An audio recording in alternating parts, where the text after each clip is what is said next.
We've added gradient background support for buttons in the Form, Survey, and Quiz Builder. This gives you more control over button styling by letting you switch between a solid color and a gradient background directly from the button settings. Let's learn how to make the background color of your button into a gradient. Open the Form, Survey, or Quiz Builder and select a button element. From the Button Style settings, open the Button Colors and Background section. Switch from a solid color to a gradient. Customize the colors, type, and angle.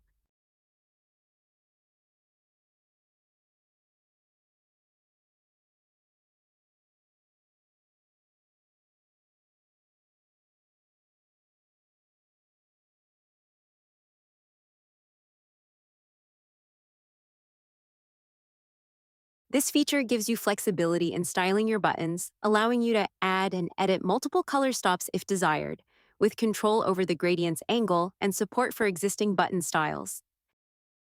Now you can customize buttons without needing custom code, keeping your designs interesting and dynamic without needing to be an expert. We hope you enjoy it.